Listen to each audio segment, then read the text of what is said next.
সাংবিধানিক অধিকাৰ খৰ্ব কৰা নচলিব সংশোধনী বিধেয়ক বিল বাতিল কৰিবই লাগিব সাংবিধানিক অধিকাৰ খৰ্ব কৰা নচলিব হয় সাপ এই ওয়াকৰ বোৰ্ডখন আজিৰ পৰা নহয় বহু বছৰ পুৰণি ইমান দিন চলি আছিল কিন্তু এতিয়া দেখা গৈছে বিজেপি চৰকাৰ ভাৰতবৰ্ষত অহাৰ পিছৰ পৰাই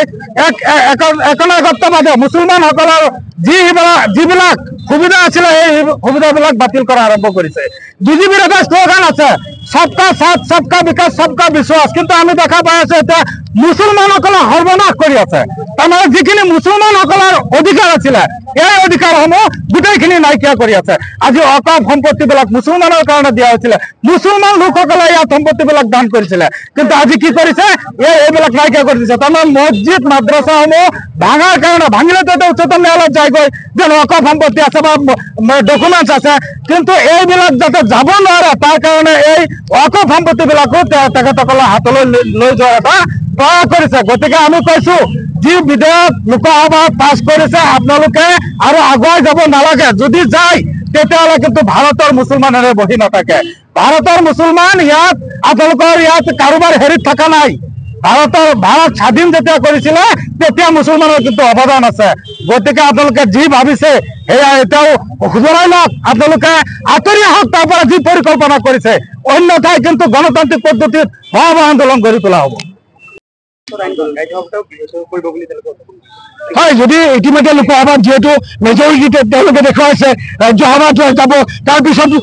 হয়তো ৰাষ্ট্ৰপতিৰ ওচৰলৈকে যাব আমি কিন্তু এই আইনৰ এই সংশোধনীৰ বিৰুদ্ধে আমি প্ৰয়োজনীয় ন্যায়ালয়ৰ দ্বাৰস্থ হ'ম উচ্চতম ন্যায়ালয়ৰ দৰ্জাত আমি খটখটাবলৈ আমি হয়তো আমি বাধ্য হ'ম হয় আজি আমচুৰ কেন্দ্ৰীয় সমিতিৰ সভাপতি ৰেজাউল কৰিম সৰকাৰ ডাঙৰীয়া নিৰ্দেশ মৰ্মে গোটেই অসমব্যাপী জিলা সদৰসমূহত আজি যে ওয়াকফ সংশোধনী বিধেয়ক সেই বিধেয়কৰ বিৰুদ্ধে যে সংশোধনী আনিছে সেই সংশোধনীৰ বিৰুদ্ধে আমি আজি এই কাৰ্যসূচী গ্ৰহণ কৰিছো আমি আমচুৱে কোনো পৰ্যায়ে ওয়াকফ সংশোধনী বিধেয়ক মানি লোৱা নাই আৰু মানি নলওঁ এই সম্পত্তি কেৱল মুছলমানৰ সম্পত্তি এই ওয়াকফ সম্পত্তিত যদি কোনোবাই হস্তক্ষেপ কৰিব বিচাৰিছে তাৰ পৰিণতি কিন্তু আমি গণতান্ত্ৰিক আন্দোলনৰ জৰিয়তে আমি দেখুৱাই দিম এই ওয়াকফ সম্পত্তিত কোনোবাই হস্তক্ষেপ কৰিব ইয়াত মুছলমানৰ অধিকাৰ মুছলমানৰ সম্পত্তিত কোনো অনা মুছলমানক ইয়াত ইয়াৰ অধিকাৰ দিয়াৰ কাৰণে যি ষড়যন্ত্ৰ ৰচনা কৰিছে যি আইন আনিব বিচাৰিছে ইয়াত তীব্ৰ বিৰোধিতা কৰিছো আমি গণতান্ত্ৰিক প্ৰক্ৰিয়াতে যে আন্দোলন অব্যাহত ৰাখিছে আমি আৰম্ভণি কৰিছো আমাৰ আন্দোলন অব্যাহত ৰাখিব এই আন্দোলন গণতান্ত্ৰিক আন্দোলন হ'ব এই আন্দোলন প্ৰয়োজনত আইনী আন্দোলন হ'ব তাৰপিছত আমি ওয়াকফ যিটো সংশোধনী আইন সেই আইন বাতিল কৰাৰ কাৰণে আমি তীব্ৰভাৱে আপত্তি দেখাইছো আৰু আমি তীব্ৰভাৱে বিৰোধ কৰিছো আমি অনুৰোধ জনাইছো ভাৰত চৰকাৰক যে এই সংশোধনী আপোনালোকে মানিব